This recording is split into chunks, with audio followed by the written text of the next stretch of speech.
Welcome on in to another edition of Sports Memo Today, a Tuesday edition, which of course, means the Triple Play Tuesday you see to the side of me there. I'm your host, Dan Alexander, and we're happy to be here with you, getting you the actionable info you know and love each and every Tuesday and Thursday right here on Sports Memo TV and friends over at Wager Talk TV as well. Joining me today, I got Ross Benjamin, I got Jeff Michaels, and it is an all football edition. So I love it. We got some college football bowls to get into. Ross is going to have an NFL total play for you. And then we also have some great specials and deals to be sharing with you throughout the show. Before we get into it, again, reminder that $2 Tuesday, head on over to Wager Talk. Steve Merrill with a 5% on a bowl play. You can grab it early right now for just $2. And at Sports Memo, we got that 3-pack. You can get each play individually for $2, or you can pony up, pay $5, and get a 5%er from Teddy, get a 4-star from Ross Benjamin, and a 5%er NHL Tuesday top of the ticket play from our guy Kevin Thomas. One of those aforementioned handicappers that you can grab their play for just $2 is the great Ross Benjamin, and he's our first guest on the show here today. Ross, always a pleasure. The lid is looking good, my man. How's it been running since we talked last, Ross? It's been great. Thank you so much, Dan. Great to be back with you. College basketball is rolling real well right now. 22-11 since November 14th. So college basketball subscriptions up right now, very affordable. NFL still top 5 all year long. Number 4 right now, currently. All sports runs since November 14th of 59%, up over 7,900 units during that course of time. So, and right now, if you look at the homepage at sportsmemo.com, I'm number 3 over the last 30 days. So I guess things are going pretty good, Dan. Yeah, definitely seeing it well on the gridiron and the hardwood. You can grab one of those plays that he loves, a gem, a 4-star gem in that Cure Bowl going Friday. You can get it for just $2 today. That'll be all week long too, Dan. So it's not only $2 today, but right up until game time. So yeah, but you know what? Line might move, Ross. Go and get it today. Yeah. It might be up all week, but why waste any time? You don't want to miss any line moves. Be on the right side with my guy, Ross Benjamin. sm.buzz/RB. Check it out. And not only do we have that, we got free plays to give the folks here today. Let's talk a little Fenway Bowl. This one goes December 17th, 11 a.m. It's Louisville. It's Cincy. Now, I was looking at the line moves in this game, and as far as the side, nothing has really changed. We did see a pretty sizable move on the total. Went from around 44, 44.5 down to 41, 41.5. But that side is stuck right around that Louisville -1, -1.5 where you're shopping. So what do you think? We know the total's getting hit, but what do you think about this Louisville-Cincinnati side play? Where are you going, Ross? I like the side in this game, and let me tell you why. I mean, first of all, very intriguing when it comes to the head coaches here. Louisville, you're looking at Scott Satterfield has left Louisville, and ironically enough, he's took the head coaching job at Cincinnati, who Louisville is going to play. And also Luke Fickell, who's made his name at Cincinnati, and they're ready to go into the Big 12 next year. But head scratcher as he took the job at Wisconsin, which shocked a lot of people. Now, having said that, you got to sometimes throw the numbers out the window here, meaning statistical stuff. Because, look, here's the thing. If you read Twitter this week, you're looking at the fact that Louisville players were quite upset with the fact that Scott Satterfield took the head coaching job at Cincinnati, and they found out by social media. So you think these guys are going to be inspired in this matchup? I think so. And Cincinnati's got to be a little deflated because their head coach, who they had a lot of success with, is now leaving for what he deems to be greener pastures. This is also a Louisville team that's coming off a 26-13 loss at Kentucky in a regular season finale. They're now 7-5 on the year. But here's the thing with Louisville. they've been very resilient this year after a loss. As a matter of fact, 4-0 straight up in ATS following a loss this season. So they have not lost 2 games in a row all season long, Dan. And then if you look at the strength of schedule, Louisville has played a much tougher schedule in the ACC than Cincinnati has played in the top-heavy American Athletic Conference. So I'm going to take Louisville here on the money line over Cincinnati. Anything minus 135 or less, I'm on Louisville. If the line moves up over to like 2.5 to 3, I wouldn't be afraid to lay those points either. There we go. So just asking Louisville to win the game with maybe a little added motivation. That's Ross Benjamin, a free play number 1. So that is in the college football side of things, but we got an NFL play that you're eyeing as well. And this Titans-Chargers game, I think it's just a fascinating matchup because it kind of feels, I know that it's not like the Chargers have sustained, a win after a win. They're kind of up, they're kind of down. But when I look at Titans, I look at Chargers, immediately it seems to me 2 teams heading in opposite directions. So how are you going to be betting this game? Does it have anything to do with maybe an incensed Chargers team and a little deflated Titans team? Or are you just saying, forget that, let's see if we can get some points in this game? How's Ross Benjamin breaking down this tilt? Yeah, I'm going to look at the total here, Dan. Sometimes you just need to simplify. And let's look at the team statistical comparisons. And you're looking at a Chargers team that's number 28 against the run, giving up 147 yards per game, and number 32 in terms of yards per attempt. They're allowing 5.4 yards per attempt per rushing attempt, And last I checked, Tennessee's got a pretty good running back named Derrick Henry. I would venture to say that Tennessee's going to have a lot of success running the ball in this contest, and it's going to open up some play action pass opportunities for Ryan Tannehill in this contest. Now, you look at the other side of the coin, the LA Chargers are the number 3 passing offense in the NFL at 273 yards per game, and they're going to be facing the Tennessee pass defense, who's next to last in the NFL in defending the pass at 284 yards per game. As a matter of fact, Tennessee, and I was surprised to see this, they've allowed 300-plus yards passing in 7 of 13 games this year. And then you also add in the fact the LA Chargers, number 28 in scoring defense this season at 25.1 points per game allowed. Tennessee's defense in their last 2, they've given up 35 and 36 points and 453 and 428 yards in losses to Philadelphia and Jacksonville. The Chargers are coming off back-to-back unders in their last 2. That's happened twice already, twice before this season, and they followed up back-to-back unders by going over the total in their next game. In other words, they have not gone under the total in 3 straight games this year, and those 2 consecutive overs after back-to-back unders produced 48 and 57 points combined.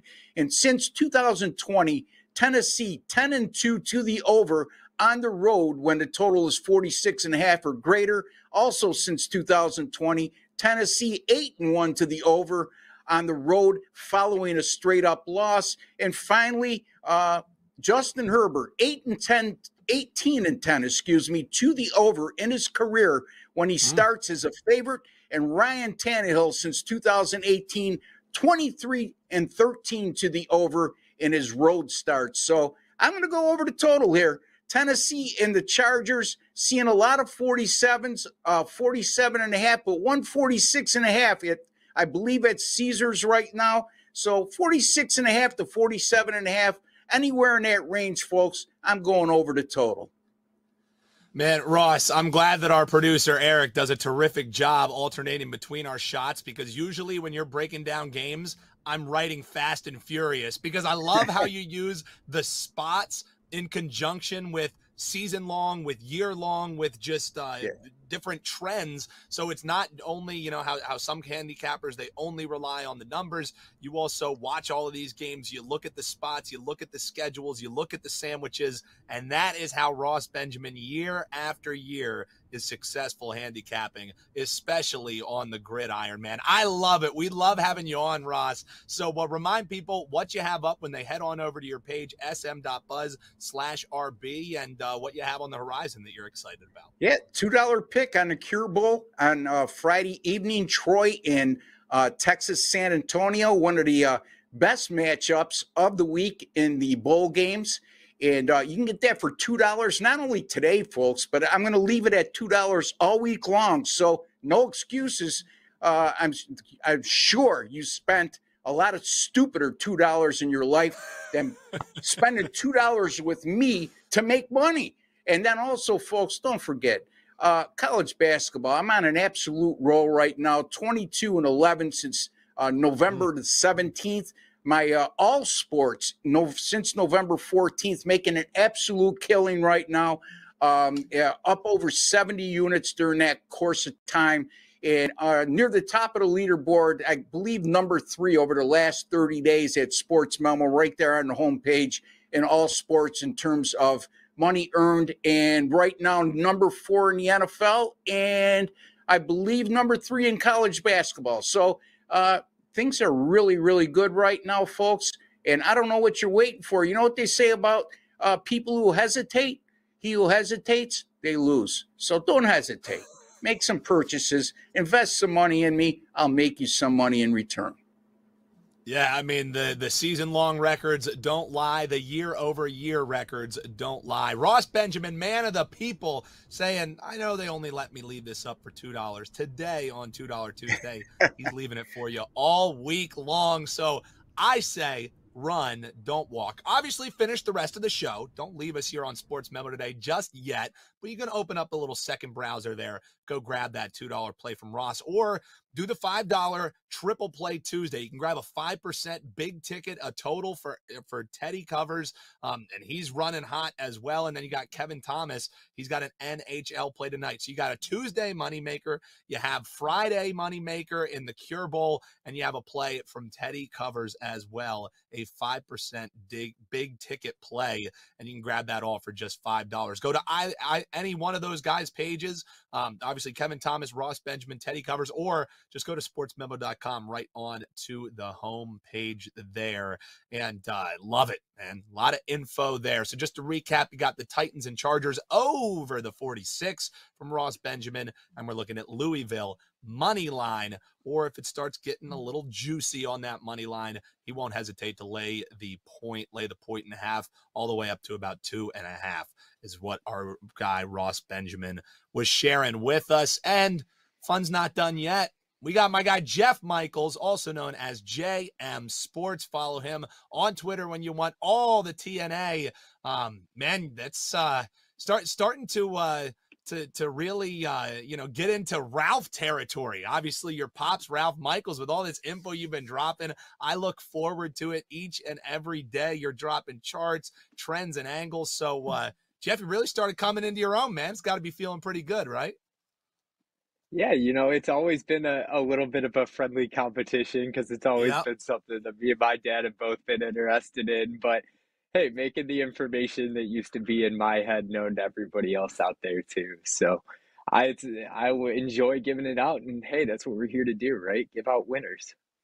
Yeah, and the friendly competition as well in our Sports Memo Fantasy Football League. I'll say, I don't know. Your dad's been in the business for a long time, but you've been giving him the business in fantasy football this year. That's all I'm saying. The young bucks have been taking over our league, so I don't know. Maybe we'll end up seeing each other in the championship there, Jeff. We'll have to find out, right?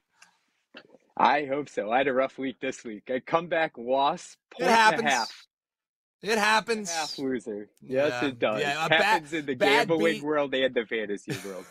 Yeah, bad beat heard round the world, those damn half points. Well, man, let's get into some of these free plays that you have for the folks. We were talking before the show. You were saying these two, they might even end up on the client card. So Jeff giving away some free info right here. Let's start with the strangely named Jimmy Kimmel LA Bowl. Yeah, that's how you know they'll just name these bowls after everyone, when even Jimmy Kimmel can get a bowl named after him. December 17th, 3:30 Eastern. And Jeff, I mean, we saw Washington State They opened as the favorite, just under a field goal, about 2.5, and it's been all Bulldogs ever since then. Now they're the field goal favorite. So what do you think? Fresno State, Washington State, you kind of agree with that move, or you think it might be time to get a little buyback? How are you betting this one? I think that a lot of these bowl games scare me immediately when the lines come out, because you get a lot of players that don't end up playing, end up backing out if they're, potentially transferring or going to the NFL or whatnot. If this line would have stayed where it was at, this would have been a 20-unit play if I could have made it, because I do agree that Fresno State should be the favorite in this one. I'm rolling with Fresno State in the LA Bowl. They started the season rough. They were 1-4 straight up, and they lost their first 5 games this season against the spread. But they closed out the year with 8 straight wins and covered 6 of those 8 games. And one of their biggest strengths, at least recently, has been the turnovers that they've been able to create. In the last 3 weeks, they're +7 in the turnover margin. And that's definitely made up for a struggling offense over the last 2 weeks. But they did play Boise State again, and they managed to come out with a win in both of those games. They were held under 300 yards in both, including just 245 yards that they put up against Boise State.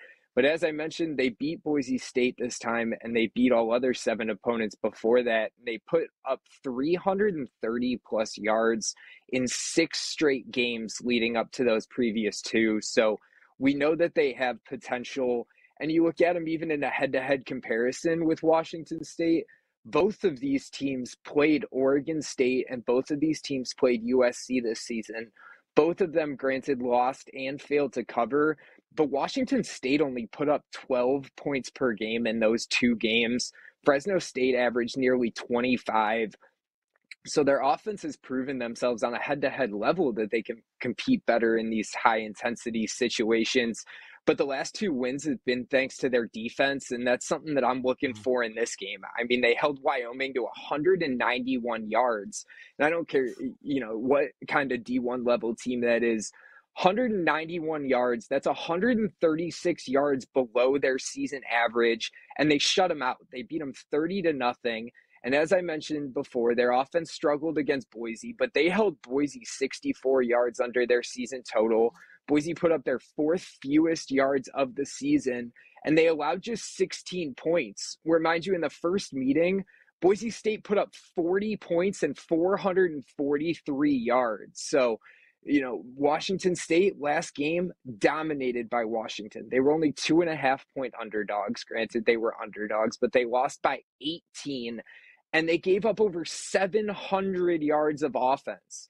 Washington put up 218 rushing yards and 485 passing yards. So I think this is a huge opportunity for Fresno State's offense to potentially bounce back. And I expect their defense to continue rolling in this one. So Fresno State minus the points. Minus the spot, the line move, not scaring them off even a little bit. Lay the field goal with the Bulldogs, according to my guy, JM Sports. Check him out on SportsMemo, sm.buzz/JMS. So we talked a little LA Bowl. Let's talk a little Boca Raton Bowl. This one is December 20th, 7:30 Eastern time, when the kickoff between the Toledo Rockets and the Liberty Flames will be going. And, man, talk about line moves. Odds makers initially thought Toledo should be favored when this game opened, but favored by a point, as it's been all Rockets since then. 5-point favorites is what we're looking at. You agree with the first line move. This one makes sense to you too? Yeah, maybe it's something about me living in Cleveland that I'm craving this warm weather, because I'm going to LA and then we're headed out to Boca Raton. So smart, but man. I am sticking with a little bit of that Ohio, because I do like Toledo. I think that this line movement was the right direction too. Toledo struggled a little bit in their last couple games, but they bounced back in that MAC title game and they dominated OU. And one of the biggest things that I noticed in that game for the Rockets is their rushing attack really came alive again. They had multiple off weeks after a couple of good performances to start the year, so we knew that they had some potential, but they rushed for 236 yards against OU last week. And that's been one of the biggest weaknesses of this Liberty defense, especially over the last couple weeks. They're allowing nearly 200 rushing yards per game over the last three. And this is a Toledo team that has proven that they can go like for 177 yards against non-conference opponents. And sometimes those non-conference opponents give you some wonky numbers because you're playing easy competition, whatever it may be. This Toledo team took on Ohio State and San Diego State this season in non-conference games. They're still rushing for 177 yards per game against non-conference opponents. So that's no D2, D3 opponent kind of numbers that we're looking at there. And then you look at Toledo's defense that has kind of been their pride and joy. They're allowing under 300 total yards of offense over the last 4 weeks, holding teams to just 46.3% completion. So they're shutting down the passing game. They're limiting the opportunities that opponents can get there. And over the last 3 weeks, they're allowing only 98 rushing yards per game. So proven they can shut down the rush and shut down an offense in both ways there. But, you know, one of the big things that I think into these bowls is momentum. And I said, Toledo didn't have the greatest run in here, but they bounced back in that MAC title game. You look at Liberty's last 3 games, and I think this might be what bookmakers were looking at. 3 straight losses to close out the season for Liberty, but not only did they lose those games, they were double-digit favorites in all 3 of them. They lost by 3 at UConn, 13-point favorites. Lost by just 1 against Virginia Tech, but they were at home and they were 10.5-point favorites. Oh yeah, and then that measly little 35-point loss to New Mexico State as a 24-point favorite. So you want to talk about some bad momentum coming into this game. Liberty is the perfect example, and I don't think that this is a game that they can bounce back in. I think Toledo takes it by a touchdown, so I'd take this one all the way up to -6.5, we'll say. Yeah, and Malik Willis ain't walking out of that tunnel. Sorry, Flames fans. So we're looking at Toledo laying the spot. We're looking at Fresno State laying the spot. That's my guy, Jeff Michaels, sm.buzz/JMS. When they head over there, what are they going to find? Anything you're excited about? Anything you got locked and loaded for this weekend or bowl game specials already, brother? Yeah, you know, I got a couple of college games that are definitely catching my eye. I haven't put them up yet. But I do have some basketball action going for you. 2-for-1 pack, got top college basketball and top NBA play going in the same package for you over there. But we've been red hot recently. 11-2 run in the NFL, number 4 in profit over the last 7 days, 7-1-1 in the last 9 plays overall, and we're 7-4-1 in the NBA recently. So doing it on all the levels, excited for bowl season, definitely got some big action in store there, got a lot that I got my eye on, so we're really picking out and narrowing it down to the best opportunities to cash in this bowl season, so those extended deals are some of the best you're going to get, and we can close out the month of December with plenty of bowl opportunities. So jump on over to SportsMemo, grab those extended packs after you grab those 3 guys for $5 that we got going on today. Look at that. Yes, on December 13th, Santa Claus might be coming to town, but you could be heading to the counter to cash some tickets if you're riding with our experts from SportsMemo, Jeff Michaels notwithstanding. As he mentioned, you got that $5 triple play. Use the money that you win on that to roll it on over and grab that long-term bowl action from my guy, Jeff Michaels. You heard the experts. You agree? You disagree? What are you going to be betting on in bowl action? Hop below in the comments and let us know. If you enjoy the show, we just ask you to hit that little like button, hit that bell, so make sure you're subscribed to never miss any of the great shows that we have going here at Sports Memo TV and Wager Talk TV. That does it for us. Big thanks to Ross Benjamin. Big thanks to Jeff Michaels as well. I'm your host, Dan Alexander, and we will be back Thursday right here on Sports Memo Today.